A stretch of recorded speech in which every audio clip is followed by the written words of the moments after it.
তারকবাবু কোন জিনিস প্রসঙ্গে গোল্ড মাইন বলেছিলেন? দেখো, তারকবাবু প্রফেসর শঙ্কুর লাল ডায়েরিটি প্রসঙ্গে গোল্ড মাইন বলেছিলেন। পরবর্তী, তারকবাবুকে দেখে লেখকের কেন গরিব মনে হতো? তারকবাবু ছেঁড়া পোশাক আশাক পরে থাকতো, তাই দেখে লেখকের মনে হতো ভদ্রলোক বেশ গরিব। পরবর্তী, বোমযাত্রী ডায়েরি গল্পে প্রফেসর শঙ্কুকে কত বছর নিরুদ্দেশ বলা হয়েছে? প্রফেসর শঙ্কু বছর 15 নিরুদ্দেশ ছিলেন, এমনটাই বলা হয়েছে বোমযাত্রী ডায়েরি গল্পে। পরবর্তী, তারকবাবু কাছে প্রফেসর শঙ্কুর ডায়েরিটি পৌঁছেছিল কি করে?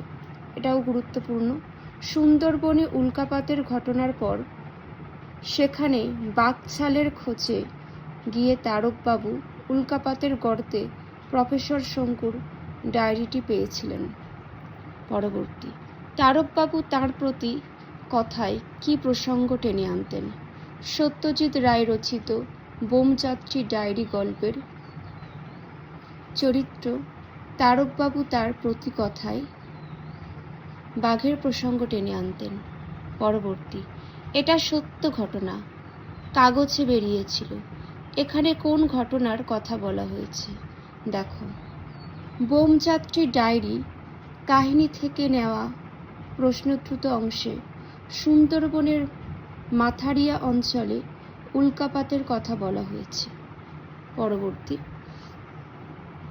উল্কাপাতের ঘটনা সম্পর্কে বোমযাত্রী ডায়েরিতে কি বলা হয়েছে? দেখো, সুন্দরবনের মাথারিয়া অঞ্চলে উল্কাপাতের পাথরটি ছিল বিশাল, কলকাতার জাদুঘরে রাখা পাথরের প্রায় দ্বিগুণ। পরবর্তী, কিন্তু সে গুড়ে বালি উক্তিটির প্রসঙ্গ বুঝিয়ে দাও। তারকবাবু সুন্দরবনে উল্কাপাতের পর বাঘছাল পাওয়ার আশায় সেখানে গিয়েছিলেন, কিন্তু তা না পাওয়ায় এই আক্ষেপ করেছিলেন। পরবর্তী, উল্কাপাতের সঙ্গে খাতার কি সম্পর্কের কথা বলা হয়েছে? দেখে নাও। উল্কাপাতের পর বাঘছাল পাওয়ার আশায় তারকবাবু সুন্দরবনে গেলেও বাঘছালের বদলে উল্কাপাতের গর্তে প্রফেসর শঙ্কুর খাতাটি তিনি পেয়েছিলেন।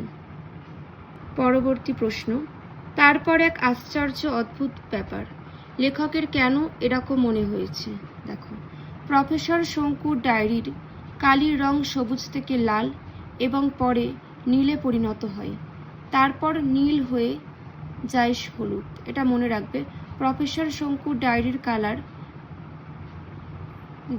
কালির রং সবুজ থেকে লাল এবং পরে নীলে, সবুজ তারপর লাল তারপরে নীল, তারপর নীল থেকে হলুদ, সবুজ লাল নীল হলুদ, এভাবে পরিবর্তন হতে থাকে, তাই লেখকের ব্যাপারটি খুবই আশ্চর্য মনে হয়েছে।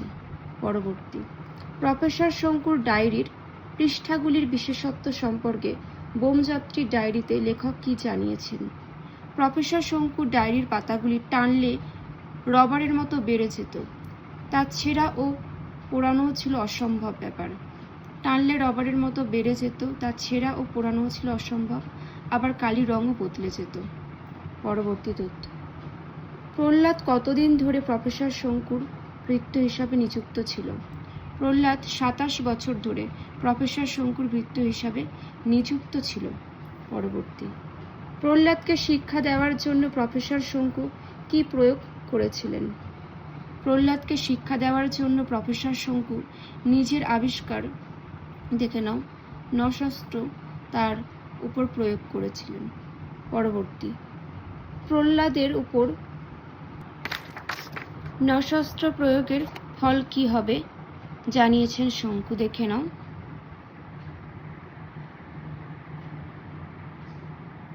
প্রফেসর শঙ্কুর হিসাব অনুযায়ী 33 ঘন্টার আগে তার হাঁচি থামবে না।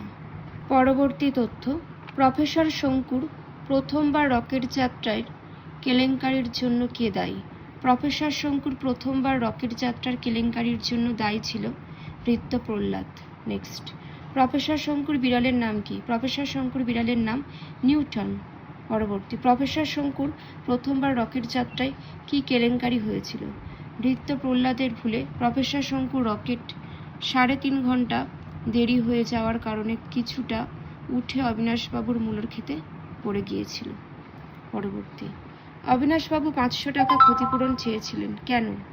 প্রফেসর শঙ্কুর রকেট পড়ে অবিনাশবাবুর মূলর ক্ষেত নষ্ট হয়ে যাওয়ায় তিনি 500 টাকা ক্ষতিপূরণ চেয়েছিলেন।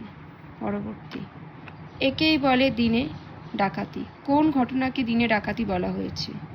প্রফেসর শঙ্কুর রকেট অবিনাশবাবুর মূলর ক্ষেতে ভেঙে পড়ে, এজন্য অবিনাশবাবুর 500 টাকা ক্ষতিপূরণ দাবিকে তিনি দিনে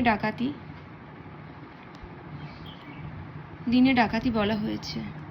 পরবর্তী, দ্বিতীয়বার রকেট যাত্রায় প্রফেসর শঙ্কু প্রহ্লাদকে কেন নিতে চেয়েছিলেন?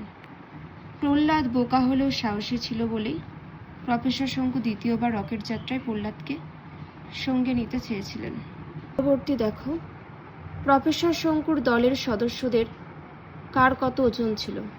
প্রফেসর শঙ্কুর দলের সদস্য প্রহ্লাদের 2 মণ 7 সের, শঙ্কুর ছিল 1 মণ 11 সের, বিধুশেখরের 5.5 মণ ওজন ছিল। পরবর্তী, শঙ্কুর রকেটের পোশাকের আস্তিনে কি ঢুকেছিল? শঙ্কুর রকেটের পোশাকের আস্তিনে কতগুলি দেখে নাও কি ঢুকেছিল। নেক্সট, এই হলো অবিনাশবাবুর রসিকতার নমুনা। রসিকতা কি ছিল? প্রফেসর শঙ্কুর মঙ্গল যাত্রা প্রসঙ্গে অবিনাশবাবু চাঁদপুর না মঙ্গলপুর কোথায় চললেন বলে রসিকতা করেছিলেন। পরবর্তী তথ্য, অবিনাশবাবু চায়ে চিনির বদলে কি খেতেন? অবিনাশবাবু চায়ে চিনির বদলে খেতেন স্যাকারিন। পরবর্তী, নিউটনকে মঙ্গল যাত্রীর সঙ্গী করার জন্য প্রফেসর শঙ্কু কি করেছিলেন? নিউটনকে মঙ্গল যাত্রায় সঙ্গী করার জন্য প্রফেসর শঙ্কু ফিশপিল বানিয়েছিলেন। এর একটা খেলেই নিউটনের 7 দিনের খাওয়া হয়ে যেত। পরবর্তী, বোম যাত্রীর ডায়েরিতে একটি বিড়াল ও কুকুরের নাম পাওয়া যায়, সেগুলি কি কি? বোম যাত্রী ডায়েরিতে প্রফেসর শঙ্কুর বিড়ালের নাম ছিল নিউটন, কুকুর ছিল ভুলো।